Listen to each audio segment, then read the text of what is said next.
I've noticed something really odd about avoidants. No matter what, they always seem to get caught up going back to anxious exes, and this is after they swear up and down that they want nothing to do with anxious people. Here's how the cycle works. So you have an avoidant person in a relationship with an anxious person, and inevitably the anxious person rubs the avoidant one the wrong way.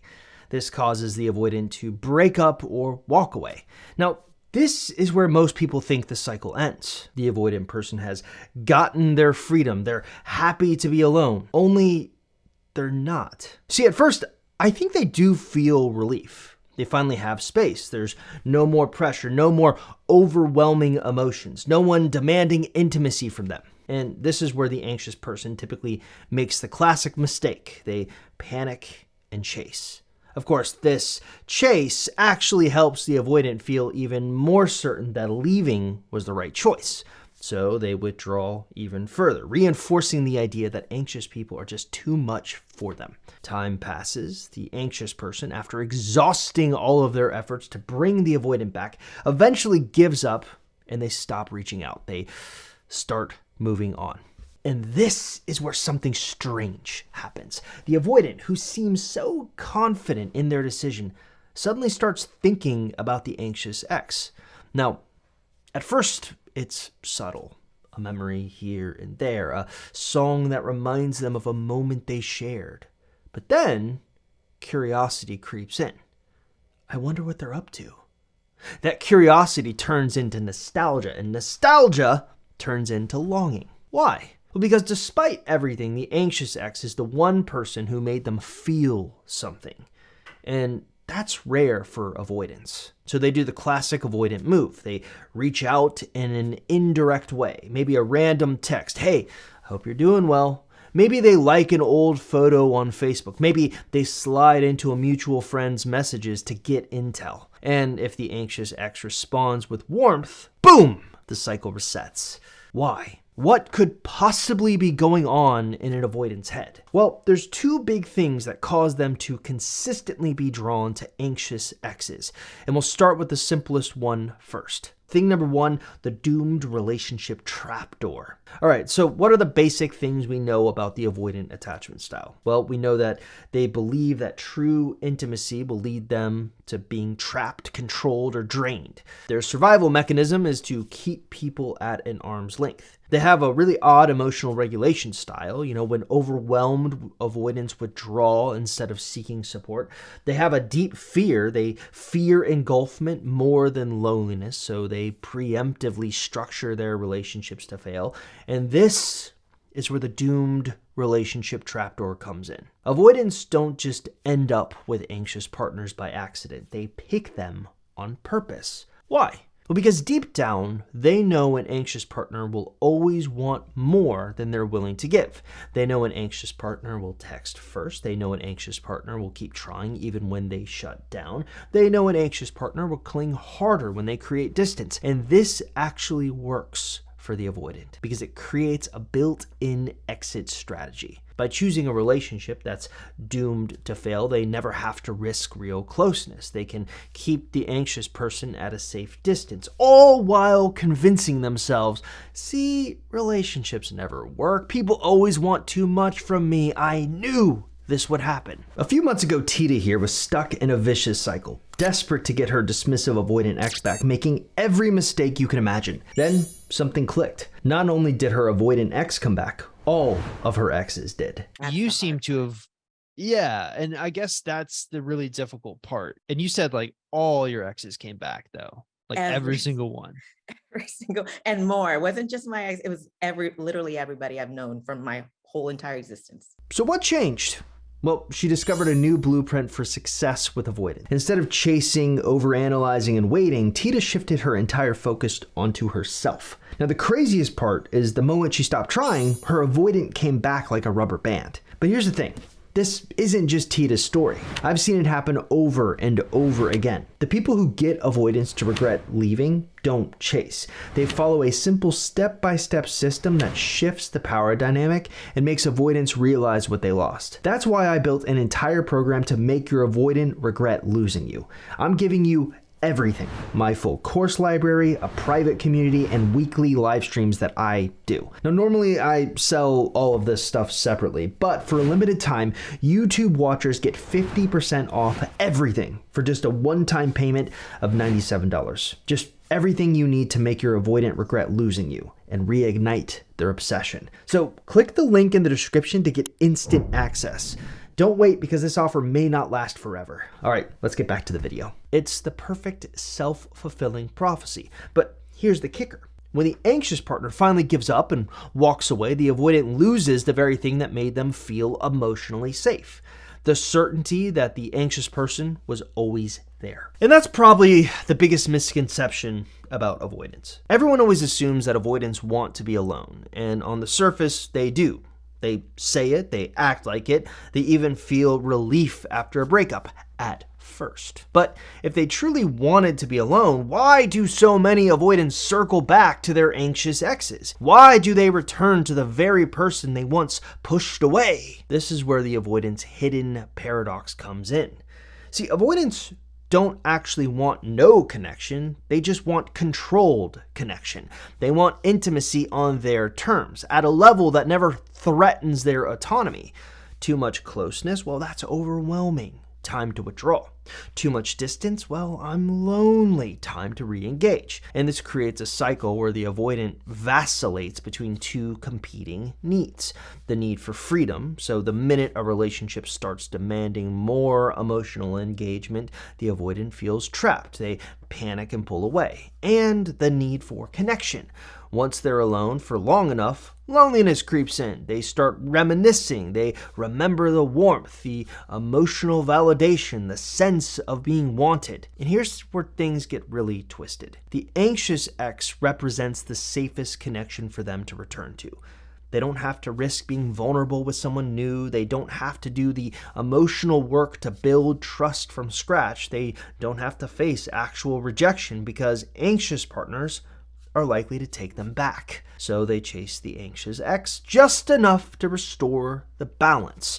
But once that anxious ex fully leans in again, boom, the avoidant feels suffocated and the cycle resets. All right, let's switch gears and talk about the second big reason that avoidants always seem to go back to anxious exes. Thing number 2, the anxious person reinforces the avoidant's internal narrative. So anxious partners reinforce the exact beliefs that keep the avoidant stuck in their attachment patterns. Here's how it works. At their core, avoidants hold a few deeply ingrained beliefs about relationships. Number 1 is people always want more from me than I can give. Number 2 is, well, if I let someone in, I'm going to lose myself. And number 3 is, no one truly understands me, so I'm better off alone. And when an avoidant starts dating an anxious person, these beliefs aren't just confirmed, they're supercharged.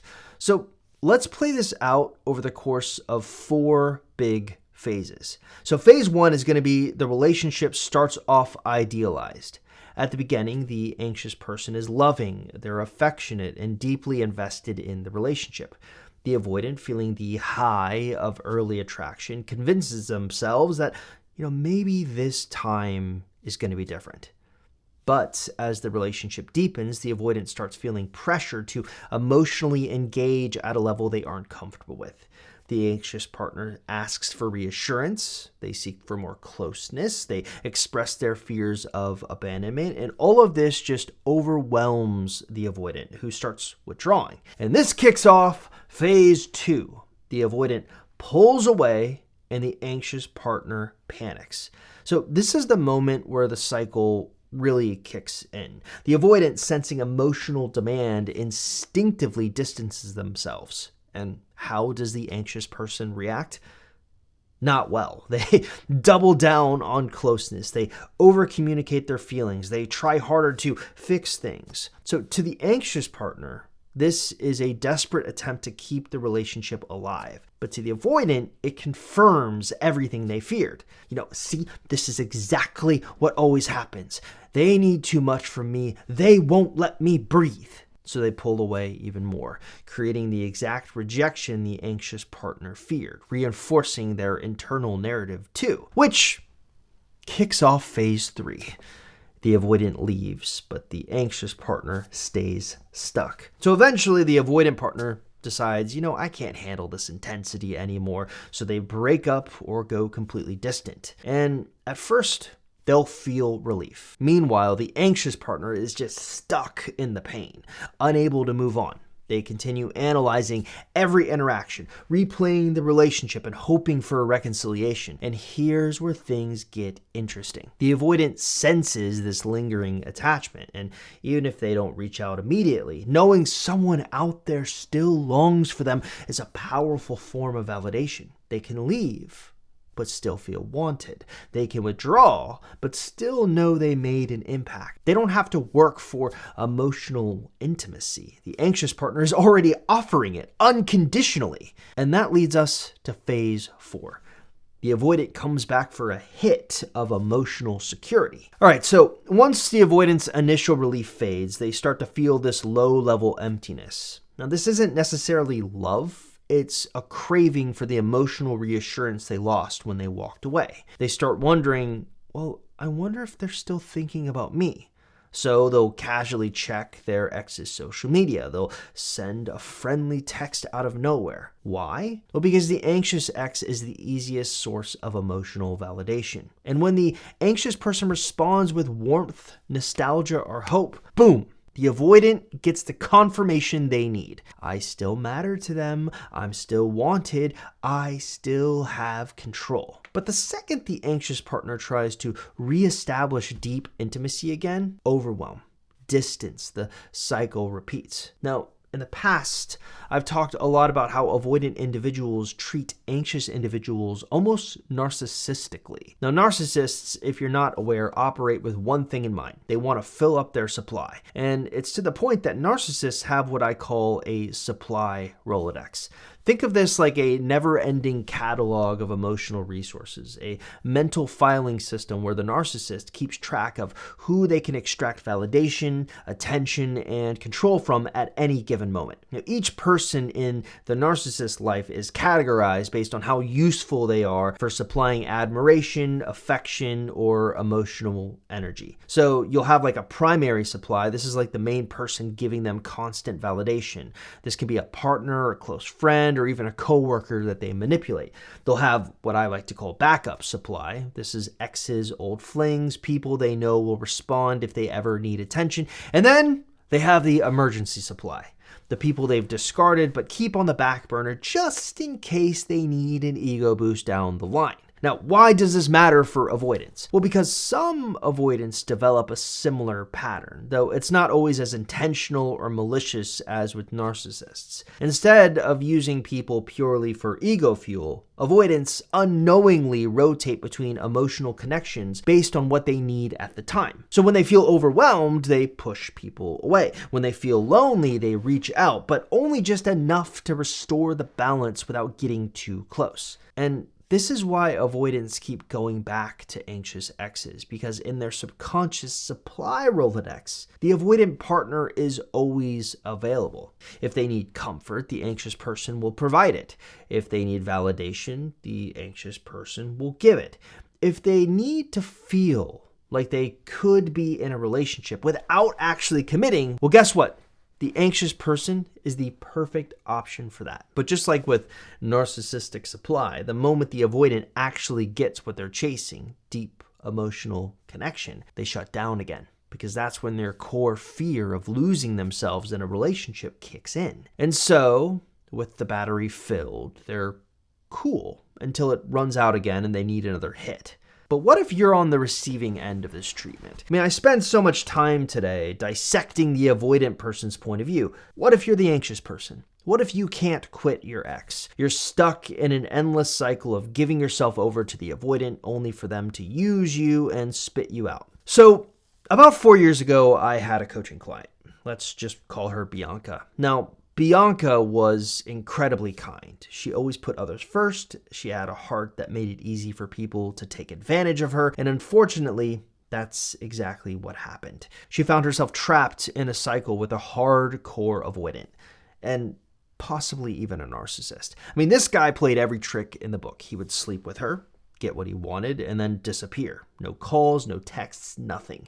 And every time she reached out, he would either ghost her or come back just long enough to string her along before vanishing again. But what struck me the most wasn't just how he treated her. It was how she treated herself. Every time he left, Bianca didn't actually blame him. She blamed herself. Maybe I came on too strong. Maybe I wasn't good enough in bed. Maybe if I had just played it cool, he would have stayed. So essentially what was happening here is she was gaslighting herself. She was convincing herself that the reason he disappeared was because of something she did wrong, rather than seeing the reality. He was never going to stay no matter what she did. And this is something I see with anxious individuals all the time. When an avoidant or a narcissist pulls away, anxious individuals don't process it as a reflection of the avoidant's inability to connect.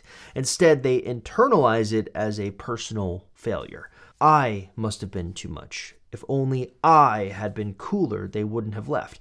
I just need to prove I'm worth staying for. Now, this kind of self-inflicted blame cycle is a form of internal gaslighting. And gaslighting, by definition, is when someone manipulates you into questioning your own reality. But in Bianca's case, and in so many other anxious people's cases, they do it to themselves.